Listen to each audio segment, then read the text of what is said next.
Muslims are required to invoke Allah's blessing and peace upon the Prophet whenever his name is mentioned. The Islamic Foundation presents A Great Friend of Children, a series of stories taken from the life of the Prophet Muhammad, peace and blessings be upon him, and his love for children. Our first story is A Great Friend of Little Children.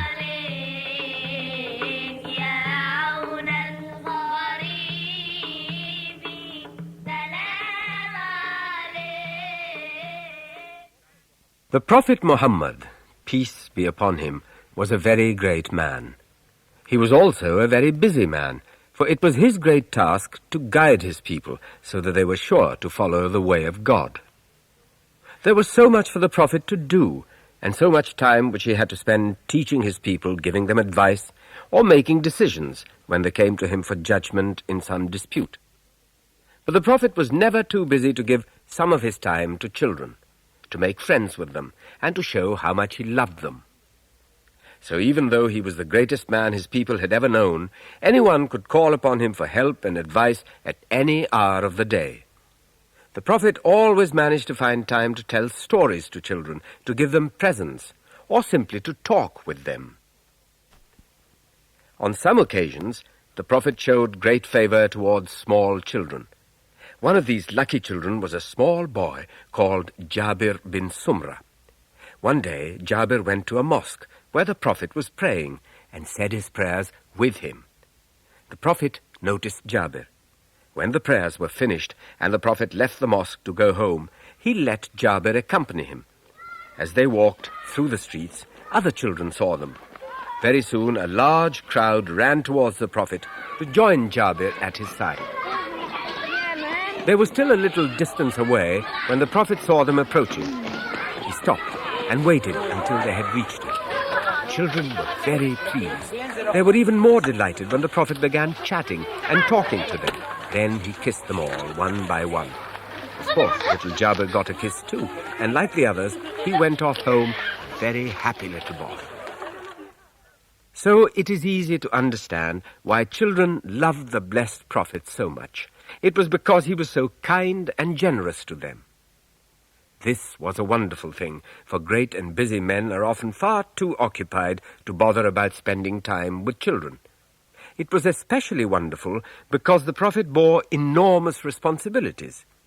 Quite apart from the task of leading his people in everyday life, as you have already learned, the blessed Prophet led them in prayers. He was also their teacher, and as well as teaching them their religion, he taught them good manners and good conduct towards others. Many, many people came to see the Prophet, and he received delegations or groups of them many times each week. He spent a great number of hours with these visitors and had many long discussions with them about matters which concerned them. So you can see that the blessed Prophet, who was the head of the state, had a great number of things to do. That even included leading his people into battle against their enemies. Here, too, he taught them valuable lessons, showing by his conduct in battle that victory should be followed by mercy towards defeated ones. Yet, despite all he had to do, and all the time that was occupied in these important tasks, the Prophet never failed to greet boys and girls whenever he met them. If the Prophet was returning from a long journey and met children on the way, he would always stop and talk and laugh with them. And he always gave them a big treat by letting them ride with him on his camel. This was why the Prophet could be seen with children sitting in front of him and behind him as his camel plodded along the road towards his home. It was a truly joyous and cheering sight to see.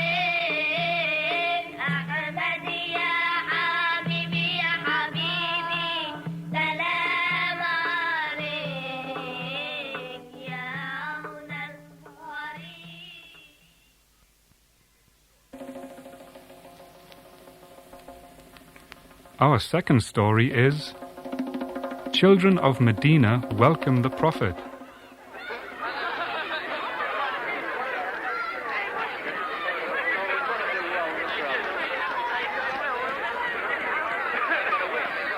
Everyone in Medina was very excited.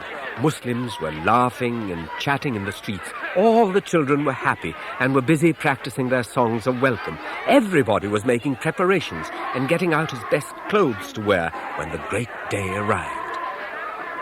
What was going to happen on this great day? It was the happiest of happy events. The blessed Prophet had left Makkah and was coming to live in Madinah. No wonder everyone was so thrilled. No wonder everyone wanted the hours to pass quickly until the Prophet's arrival. The hours seemed to drag by, but at long last the great moment arrived. The Prophet reached Madinah. As soon as they saw him, the little girls of Madinah burst into the songs of welcome they had so carefully prepared.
Faces were full of joy and pleasure as they sang. The Prophet was very pleased. He really enjoyed their performance and knew why the girls were greeting him with such lovely melodies.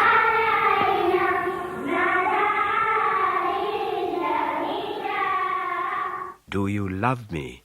he asked them. He knew the answer, of course. "Yes, yes," the little girls cried happily. "We do love and respect you, O Messenger of Allah." The little girls were delighted when the Prophet replied, "I also love you all." At this, the little girls all smiled broadly and shouted joyous greetings to the Prophet.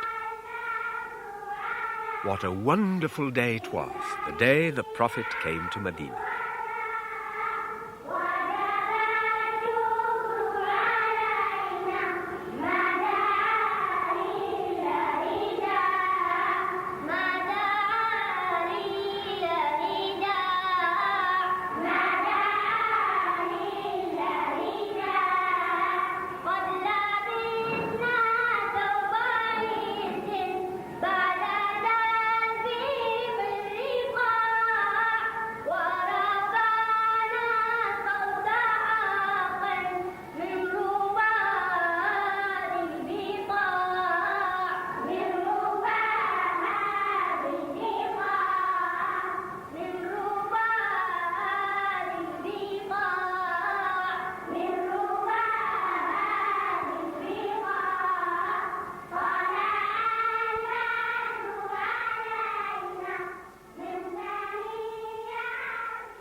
Our third story is The Prophet and the Bedouin Father. As you know, the blessed Prophet always enjoyed the company of children. One day he was sitting with a crowd of them, talking to them. Every now and then he patted some of them on the head and kissed them. The children were delighted at the love which the Prophet bestowed on them. The youngest children were especially pleased because they knew that whenever the Prophet got the season's new fruit, he usually gave it to the youngest. Suddenly, a Bedouin appeared close by. He stood watching the Prophet surrounded by happy, laughing children. It was the sort of scene that makes most people smile and feel happy. But the Bedouin was not smiling. He was not at all happy, and when he spoke, the Prophet discovered why. "I have 10 children," the Bedouin said, "but I have never kissed any of them." This was a terrible thing. The Prophet felt great sorrow for the unfortunate Bedouin. To have 10 children, 10 gifts from Allah, and not love them or show them love was very sad indeed. Loving and caring for dear ones is a blessing from Allah, and the Bedouin did not know that blessing. The Prophet wanted to help the man, but he knew there was a great obstacle in the way. "How can I help you?" the Prophet said, "if Allah has taken away all the love and kindness from your heart?" At this the Bedouin felt even sadder than before, for to receive help and advice from the Prophet was a wonderful thing, and this is what he could not receive. But on reflection he also realized that he could become kind and loving. He would deserve getting help from the Prophet, and deserve more from Allah.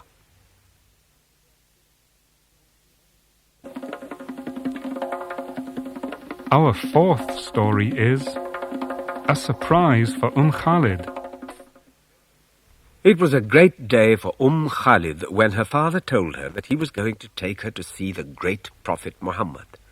Khalid was very, very excited, and she put on her best clothes for the great occasion, but even greater thrills awaited the little girl. When the Prophet saw her, he thought she was a delightful child, and he told her so. "You are a good girl," he said, and before long Khalid was sitting close to the great Muhammad, talking to him and playing games with him. Khalid's father was both pleased and angry. He was pleased because his little daughter had found favor in the Prophet's eyes, but he was angry because he knew that the Prophet had many important things to do and many important people to see. Khalid, he thought, was wasting the great man's time. He said so, but the Prophet did not agree with him. The Prophet told the father that he should let his daughter stay. Playing with little children and talking to them was just as important to the Prophet as the other work he had to do. Of course, the time came at last when Khalid had to go home. But the Prophet did not forget her, and one day, soon afterwards, he took an opportunity to give her a present. Some friends came to see the Prophet with a gift of clothes for him. The Prophet looked at the clothes one by one and came across a very lovely shawl. It was a beautiful thing, beautifully made. "To whom shall I give this beautiful shawl?" the Prophet said to the people who were with him. No one said anything. They all thought how marvelous it would be to have such a lovely gift, and all of them wanted it. But they did not think it was polite to say so. It might sound as if they were greedy, and as they knew, the Prophet had always taught them to avoid greed. In any case, the Prophet already knew who would receive the shawl. "Bring little Khalid to me," he said. "I shall give it to her." Some of the Muslims in the crowd went to Khalid's house to fetch her. Of course, the little girl became very excited when she heard that the Prophet had asked that she come to join him, and she jumped and skipped along with joy until she reached the place where the Prophet was waiting. Khalid nearly burst with joy when the blessed Prophet gave her the shawl. There were some lovely flowers printed on it, and the Prophet pointed to them. "Look how beautiful these flowers are," he told Khalid. Little Khalid had never known such joy. She loved the shawl at first sight and straightway wrapped it around her shoulders. "There is nothing more beautiful than this shawl in the whole wide world," she thought to herself. "It is beautiful not only for its own sake, but because the Prophet has honored me with this great gift." أعتز بالحجاب وسابغ الثياب أعتز بالحجاب وسابغ الثياب فضائل الآداب أحيا بها منعمة أنا الفتى. No wonder little Khalid felt she was a very important little girl. مكرمة أنا الفتاة المسلمة مصونة مكرمة عفيفة محتشمة أنا الفتاة المسلمة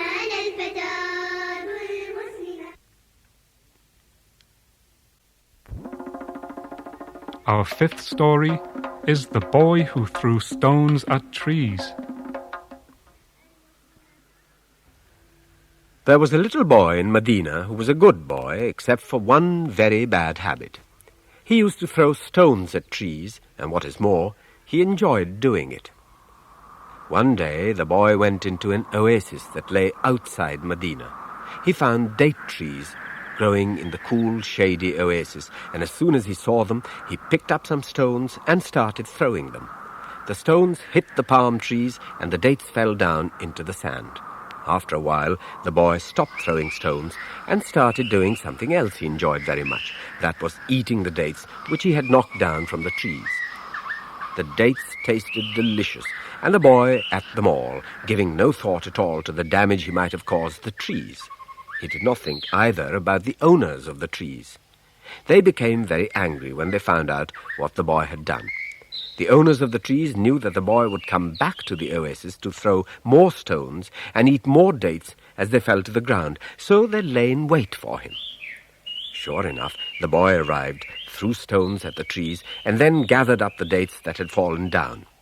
The owners of the trees rushed out, and before the boy could get away, they grabbed him.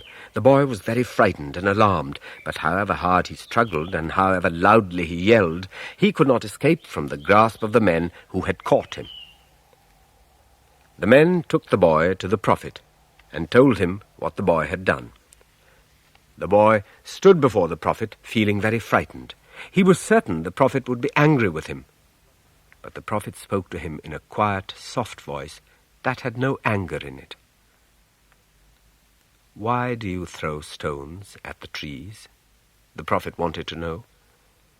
"To get dates to eat," the boy replied.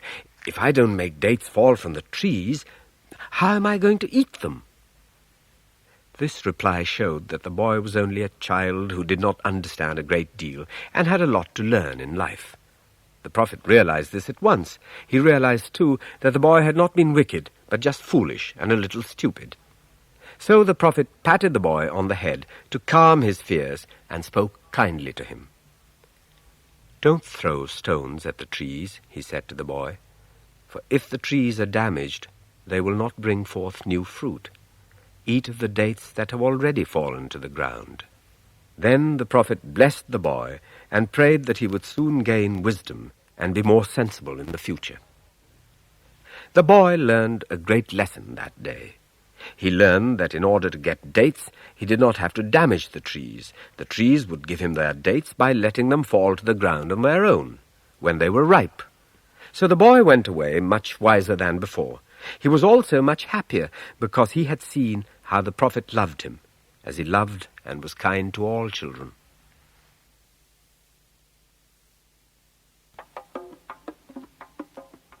Our sixth story is The Prophet and His Grandchildren.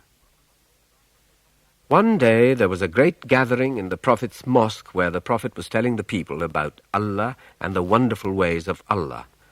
It was very quiet inside the mosque. The people hardly moved as the Prophet spoke to them. Then suddenly, without warning, he stopped speaking and began to walk towards the door.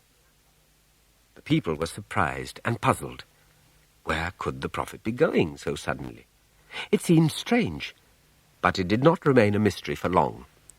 When people in the crowd turned round and followed the Prophet with their eyes, they saw why he had acted as he did.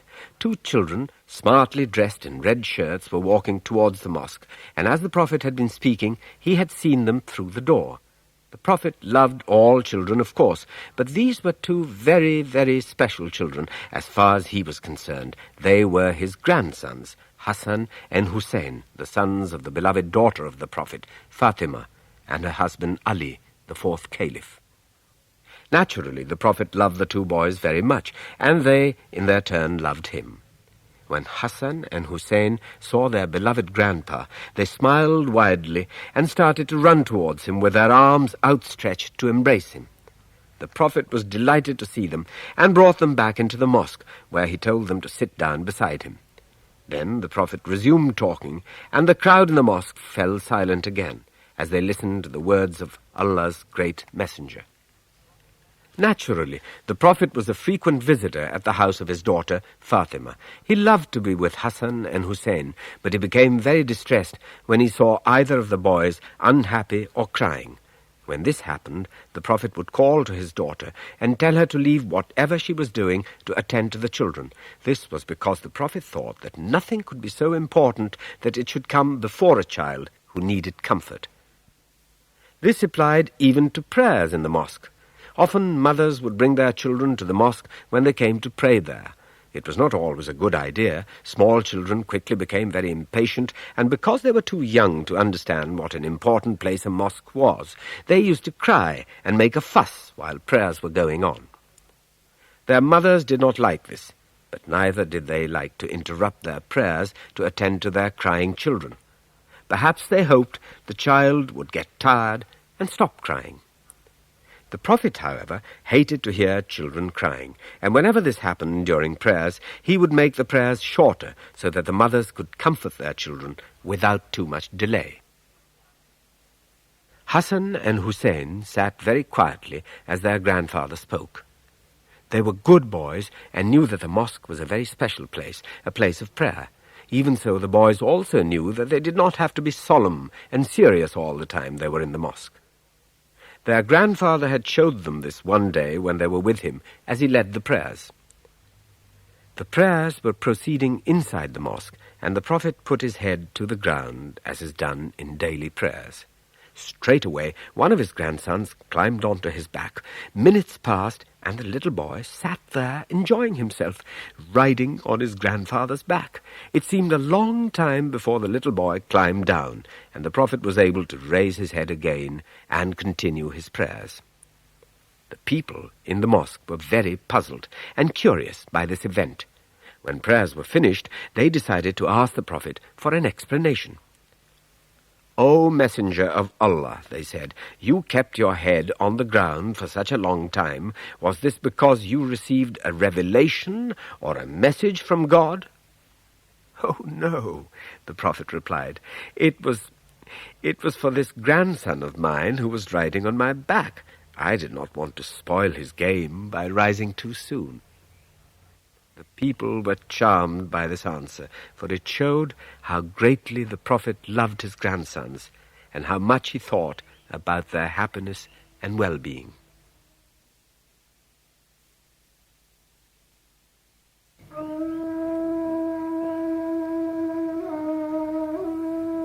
Our seventh story is kindness towards children of an enemy. The love which the Prophet had for children was not love for Muslim children only, but love for all little ones, no matter who they were. This was why the Prophet became very deeply distressed on the day when some of his people told him that in a battle some children had been killed by accident. The Prophet's friends were puzzled to see him so terribly upset. "Why are you so sad, O Messenger of Allah?" they said. "The children who were killed were not Muslim children. They were children of our enemy." The Prophet's friends said this to lessen his sadness, but their effort did not succeed. The Prophet remained sad and depressed by the news that little children had been killed in war. As far as he was concerned, children had nothing to do with war, or fighting, or death in battle, and that went for non-Muslims as well as Muslim children. "Remember," he told his friend, "these children were innocent. They had committed no crime, nor had they committed an act of war against the Muslims. Children were not capable of doing such things." "Wars are not of children's making," the Prophet said. "Wars were made by adults, and children should be kept out of wars. Certainly they should not be killed in war." It was because the Prophet believed this very deeply that he strictly forbade the killing of children, no matter who they were.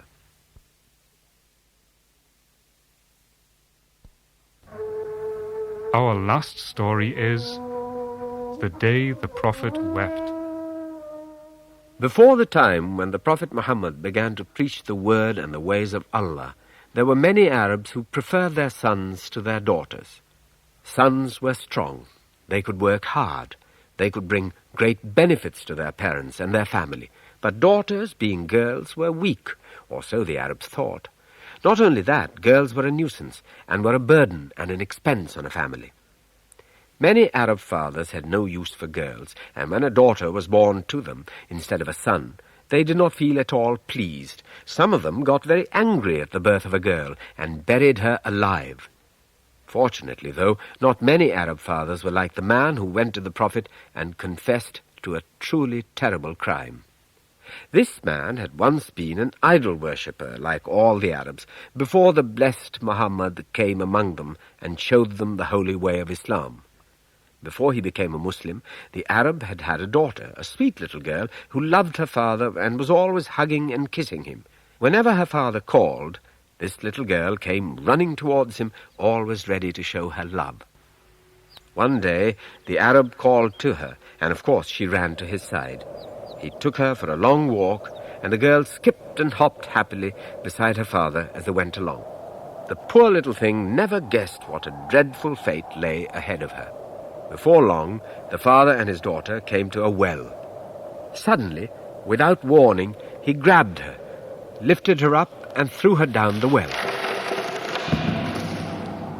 The little girl was dreadfully frightened and cried out in terror, shrieking, "Daddy, Daddy, Daddy!"